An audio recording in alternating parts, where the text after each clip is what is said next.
Saya telah terbang di atas tanah ini berabad-abad lamanya, memerhatikan sejarah terbentang di bawah sayap saya.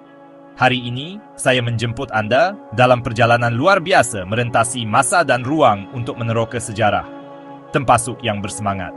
Semasa kita memulakan pengembaraan ini, bersedialah untuk menyaksikan transformasi tanah legenda menjadi wilayah penting Sabah moden yang terletak dalam kawasan Parlimen Kota Belud. Jauh sebelum kedatangan kuasa penjajah, Tempasuk adalah tanah legenda dan pemerintah yang berkuasa. Semasa kita meluncur di atas hutan hujan yang subur dan sungai yang berliku, bayangkan masa ketika Datu dan Sultan memerintah alam ini. Sultan Dukayain memerintah layah-layah, manakala Datu Rumbangan berkuasa di Pandasan.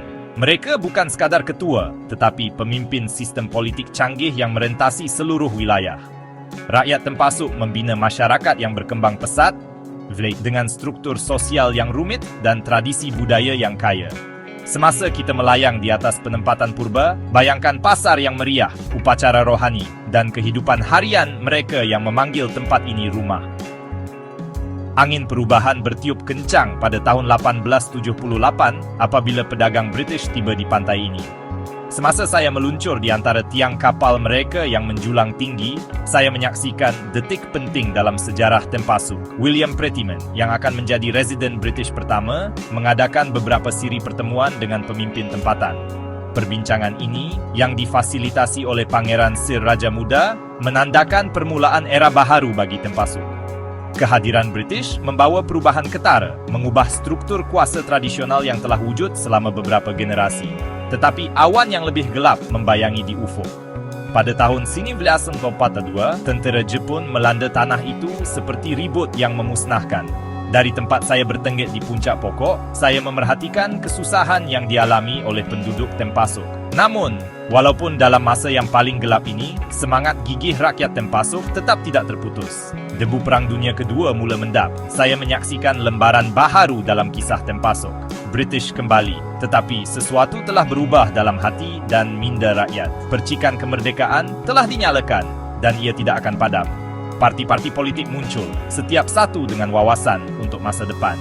UNKO dipimpin oleh Tun Mohd Fuad Stephen, USNO di bawah Tun Datu Mustafa Datu Harun, dan Pasok Momogun dibimbing oleh GS Sundang. Inilah wahana yang akan memacu Tempasuk dan seluruh Sabah menuju takdir baharu.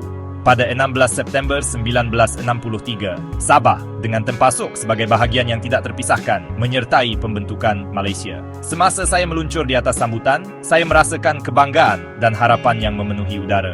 Perjalanan itu panjang dan sukar, tetapi rakyat Tempasuk telah menuntut semula hak mereka untuk menentukan nasib sendiri. Apabila perjalanan kita merentasi masa berakhir, saya menjemput Anda untuk berhenti seketika dan merenung sejarah kaya yang telah kita terokai. Kisah Tempasuk adalah kisah ketahanan, transformasi, dan semangat manusia yang abadi. Dalam memahami masa lalu kita memperoleh kebijaksanaan untuk membentuk masa depan kita. Selepas Perang Dunia Kedua, saya menyaksikan bab baharu dalam kisah Tempasuk. Parti-parti politik muncul, masing-masing dengan visi untuk masa depan.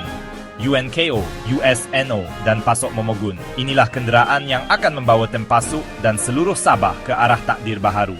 Pada 16 September 1963, Sabah dengan Tempasuk sebagai bahagian penting menyertai pembentukan Malaysia. Semasa saya meluncur di atas perayaan, saya merasakan kebanggaan dan harapan yang memenuhi udara. Perjalanan telah panjang dan sukar, tetapi rakyat Tempasuk telah mendapatkan semula hak mereka untuk menentukan nasib sendiri. Kami berasa bega pada hari itu.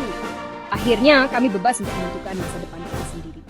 Semasa perjalanan kita melalui masa berakhir, saya menjemput Anda untuk berhenti sejenak dan merenung sejarah kaya yang telah kita terokai.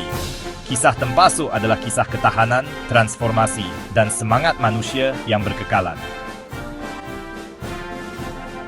Daripada pemerintah legenda hingga perjuangan penjajahan, jalan menuju kemerdekaan telah dimenangi dengan susah payah. Semasa Anda maju ke hadapan, ingatlah pengorbanan yang dibuat dan keberanian yang ditunjukkan oleh mereka yang datang sebelum ini. Dengan memahami masa lalu kita memperoleh kebijaksanaan untuk membentuk masa depan kita.